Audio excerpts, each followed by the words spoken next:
여러분 안녕하십니까? 오늘은 몇 년 전 제가 설명드린 적 있는 내용인데요.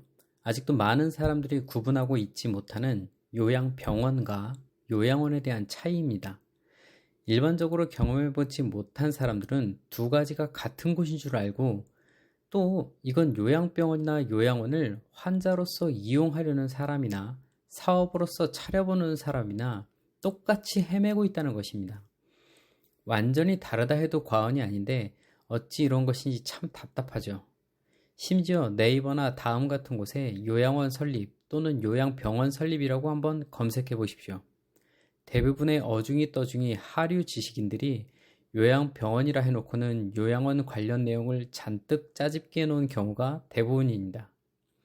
어디 요양원 근처 한번 안 가본 사람들이 남의 궁금증을 해결한답시고 컨설팅이니 지식인 답글이니 하고 있으니 정말 답답하죠. 그리고 요양원을 운영하다 보면 입소 상담 시 병원인지 요양원인지 개념 차이를 전혀 모르고 상담하는 그런 경우도 많습니다. 그래서 오늘은 제가 정말 쉽고 간단하게 정리해드려보려 합니다. 뭐 전문적인 내용 다 필요 없고요. 딱 쉽게 팩트 차이만 나눠 간결하게 알리도록 하겠습니다. 우선 첫째로 설립 조건입니다. 요양병원은 의사 또는 의료법인이 아니면 설립이 불가합니다. 뉴스에서 사무장병원 하는 얘기가 뭐냐면 의사 면허가 없는 사람이 돈만 대고 의사와 짝짝꿍해서 병원을 차린 후 소득을 취하는 그런 경우를 말하는데 이건 명백한 불법입니다.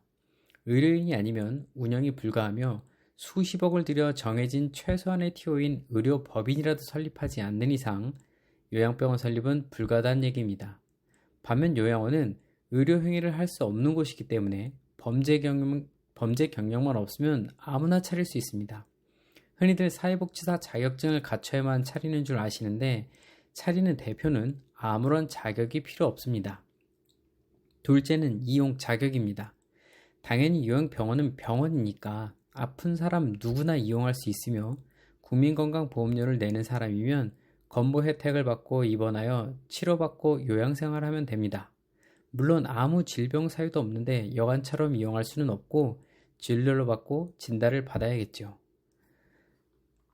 요양원은 어떨까요? 65세 노인만 이용이 가능하며 장기요양 인정 등급을 시설 입소 가능한 것으로 받아야만 건보공단으로부터 비용 혜택을 받고 입소할 수 있습니다. 65세 이상 노인인데 장기요양 인정 등급을 받지 못해도 이용은 가능합니다. 이 경우엔 하루 약 85,000원 정도를 모두 사비로 내고 들어와야만 하죠. 그럼 비용에 대한 재원은 어떻게 될까요? 먼저 요양병원과 요양원 모두 우리가 내고 있는 건강보험료 안에 일치합니다. 여러분이 동네 작은 병원을 가서 감기로 진찰받고 약을 타면 진찰비는 약 5,000원에 약값도 3,000원을 넘지 않을 것입니다. 즉 10,000원도 안 되는 수준으로 진료보고 약을 탈 수 있는데 이건 병원비나 약값이 싼 게 아니라 여러분이 평소에 건강보험료를 낸 그 돈이 지원되는 거라고 생각하시면 됩니다. 병원이나 약국은 여러분에게 몇천 원만 받았지만 건보공단에는 수만 원을 청구해서 받아내며 그 돈이 모두 여러분이 여지껏 낸 건보료입니다.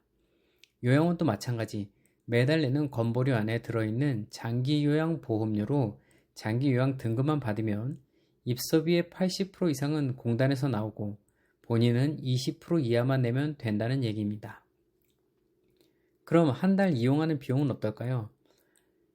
요양병원은 의료행위를 받으러 들어가는 곳이며 건보료 지원의 혜택을 받는 기간이 최대 2년을 넘지 않습니다. 그 기간이 지나면 보통 병원에서 퇴원을 적용받게 되고요. 그렇게 요양병원에서 요양원으로 옮겨가는 노인분들이 꽤 많은 현실입니다. 요양병원 입원비는 월 평균 150만원 이상이며 기저귀값, 간병비, 생필품 소모비 등이 모두 별도입니다. 재활치료나 특수한 비급여 의료 서비스를 받는 고급 요양병원의 경우 월 300만원 이상은 기본이고요. 그러나 요양원은 법으로 돈을 더 받을 수도 덜 받을 수도 없이 장기요양 등급에 따라 매년 정해지는 수가대로만 받을 수 있습니다. 가장 많은 3에서 5등급 일반의 경우 약 80만원이면 간병비, 식비, 케어비, 간식비, 기저귀 깎아지 모두 포함되니 훨씬 저렴하다 할 수 있죠. 자, 그럼 기본적인 차이는 아셨을 텐데요. 그럼 어쩔 땐 요양병원을 가고 어쩔 땐 요양원을 가야 할까요? 우선 요양원은 노인만 가는 곳이라 했으니 노인 환자를 예로 들어보겠습니다. 해당하는 노인분이 산소호흡기를 계속 꼽고 있거나 계속적인 석션, 수액 등 전문 의료행위를 지속적으로 필요로 하는 경우는 의료행위를 받아야 하므로 요양병원을 찾으시는 게 맞습니다. 그러나 이제 치료에 의미가 없어 별다른 치료를 받지 않거나 아니면 주사 같은 특별한 치료를 받지 않고 치매 등 약만 드시며 생활 케어가 필요한 경우는 요양원을 입소하면 되는 것입니다. 요양원은 법으로 의료행위가 불가함을 꼭 알아두시기 바라요. 다만 촉탁의사가 처방하여 가정간호사를 불러 수액 등을 맞는 것은 가능합니다. 자, 오늘 아주 간단 명료하게 꼭 아셔야 하는 차이점만 짚어드렸는데요. 이젠 본인이 의사가 아니면서 요양병원을 할지 요양원을 차려볼지 고민하는 게 얼마나 시간 낭비인지 아셨을 테고요. 내 부모를 요양원으로 모셔야 할지 요양병원에 입원시켜야 할지 기준이 서셨을 거라 생각합니다. 감사합니다.